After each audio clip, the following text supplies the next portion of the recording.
So, I had plans today to go see my friend Josh in his house, and I started driving out there. I'm about a quarter of the way there, and my windshield wipers stopped working, and we're having a horrific storm right now. So, I'm stopped at a gas station waiting. I just called Justin. Um, so, that's my day so far. Yeah. Hopefully, he can get here and pick me up, and we'll just leave my car. I don't know. We'll see what we're gonna do. But yeah, this has turned out to be a great day. Just driving in a storm and my windshield wipers go out. Like they went up and down, up and down, up and down, and then they didn't come back on. My back one's still working, so it's just like an omen to go back home. I'm just like, I feel bad because I planned to go over there before, and because I got pregnant and I ended up having to have a bunch of doctor's appointments, I had to cancel. Then I just had to call Josh and be like, and he was like, oh my God, I don't even care about that. Just make sure you're safe. And I had to call and be like, so you're not going to believe this. Anyway, that's what's going on now. Hey guys, so I have not vlogged since I was stuck on the side of the road earlier. It's been so stormy and getting cold, and my joints hurt so bad.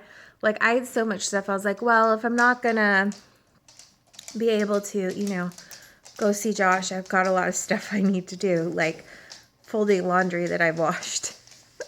That's just mounting in a pile. It's just the scariest pile of laundry I've ever seen. It's not a big deal because, like, our dryer has this thing where you can throw stuff in and it like steams it and de-wrinkles it, but I never let it get this bad. But I'm like, at least the clothes are clean, right? So anyways, I was gonna tackle that, but I started editing my pregnancy bump date, because I wanted to get that out. And there was, oh my God, it was like 45 minutes. I cut it down to 35 just because I was going over so much stuff.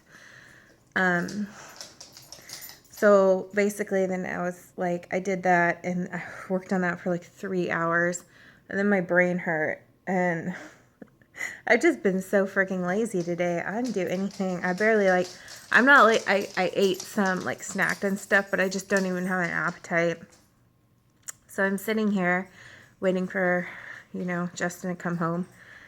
And my phone rings, and I almost didn't answer it at first. I was like, I don't know that number. I'm like, but I kind of think I do.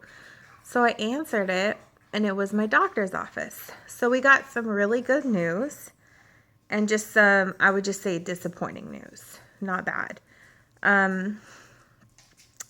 So I just don't want to seem like it's good news. I don't want to seem like I'm just like, I don't know. I'll just say the good news first. The genetic testing came back. All the results on the genetic testing are perfect. They're good. There's no genetic disorders, no risk of any. Like, the baby is super healthy, which makes me feel a lot better, because usually later miscarriages, from what I understand, have a lot to do with like genetics, like genetic issues. Some of the people I know, when they miscarried, they did, they sent the baby to be tested, and they would find like genetic issues. And that's why they thought the baby miscarried. So I do feel a lot more comfortable. I've been having a lot of like burning sensation, like not cramps, but like burning sensation down where you would cramp. It's weird. So any little thing like that makes me nervous. We ordered a fetal Doppler, and it should be here Saturday, but I really hope it comes sooner, because that'll just make me feel like a million times better. But the genetic testing thing did make me feel a lot better. So that was fantastic. And I was like, oh, that's great, and she's like, but I really hate having to tell people this part. And I was like, oh my God, what's wrong with my baby? Like, I was like, what? Like, I was like, what's wrong? And she said, when it comes to the gender, and I was like, oh, we don't want to know the gender just yet or whatever. We want y'all to write it down. She's like, well, that's not going to be an issue. I was like, excuse me? And she said that the gender part of it, which in the genetic testing, what they do is inside the mother's blood is also the baby's DNA, I believe. I'm explaining this right. And they pull that out of the blood, and they can tell way more accurately than an ultrasound the gender of the baby. It's way more accurate than an ultrasound, and you can do it as early as 9 weeks. They say to wait till at least 10, but it can be done as early as 9 weeks. We got it done at 11. So she was like, well, your gender test came back inconclusive. I was like, what does that mean? Like, what? And she's like, well, don't freak out. Don't worry. Sometimes this happens. You know, sometimes people just get incomplete. Like, we just couldn't get enough information to determine the gender. And I'm just like, but we have a gender reveal party planned. It's just like, I don't want to sound like crazy because I'm very grateful that my baby is healthy and that's all that matters. But because I know people are like, oh, don't worry about that. That doesn't matter. Because some people have already said that to me. And I'm just like, I know that it does not matter. And I am happy and grateful that our baby is healthy. But I still feel like I'm allowed to feel a little disappointed because we had got so excited just to know. So I feel like I'm entitled to feel just a little bit disappointed about that. And it kind of rubs me the wrong way when people are like, oh, that doesn't even matter. Like, I'm not saying like, I'm so upset and distraught. I'm just saying I'm a little bit disappointed because we had got so excited about it is all. So yeah, that happened. And I was just like, what a day. When she first said it, all these things went through my mind. Like, am I pregnant with an alien? Like, I don't know what's happening to my life. I don't even know. It was so weird at first. I was like, but what does that mean? What does that mean? But apparently it's normal. Somebody on Facebook told me that actually happened with their daughter. And she was like, what the hell? And she ended up having her daughter, and daughter was fine. So they said as long as the rest of the tests came back, like, conclusively, everything's fine. I don't need to worry. Then they were like, don't worry. We'll do an ultrasound at 20 weeks and get the sex. I was like, no, can't you do one at 16 weeks? And she was like, I don't know if we do them that early still. I was like, she said, let me go ask. And then she went and asked, she came back. She's like, yeah, we do 16 weeks. When will we be 16 weeks? We'll set it up now. So they have our gender ultrasound set up for the Monday that is the week of Christmas. So, we'll have that anatomy scan that day, and Tater Tot better spread its legs. I'm telling you. I think not that our insurance would cover it anyway because we still haven't met our freaking $6,000 deductible, but I don't know, we might get close. They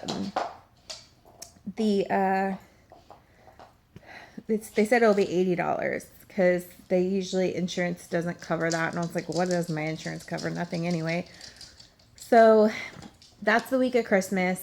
And it was just important to me not to wait till 20 weeks. I'd rather get the 16-week ultrasound because then Christmas Eve at our yearly Christmas Eve party with our families, we can just do a gender reveal then. And we're not going to be able to do the cake, especially because, like, we'll find out on a Monday. I don't know when Christmas Eve is that week. I feel like it's a Thursday. I'm not sure. But it won't be enough time for a bakery to be, like, doing the pink or blue because they need it more in advance than that. So we're going to go ahead and do the box thing with the balloons. So we'll make a box and we'll take it to Party City and we'll just tell them we want to buy this many balloons. And then we'll probably buy one that says like boy or girl too. And then the rest pink or blue. But we'll just tell them like we'll pick the balloons and they give them the envelope and then they'll know what color to do. And they seal the box for you. So that we'll all just open it and find out together. So that's the plan now, you know, unless Tater Tot doesn't want to open its legs. I just wouldn't be surprised at this point. So I just want to let you guys know that's changed. And I'm just going to end the vlog for the day because I have to work tomorrow. And it is freaking cold. Like, this cold front came through. My joints hurt, so I'm going to try to go to bed early. But it's been a day. It's been a day. But the good news is we're very, very happy and excited to hear that Tater Tot is okay. That's the most important thing. And we're really happy and grateful for that. We can get over our disappointment, but I feel like I need to say, and because I already, like, I don't know. I just feel like it's, I mean, obviously, when I told people, I was like, but, this is the good news. This is the good thing, like, blah, blah. We're just still disappointed about that.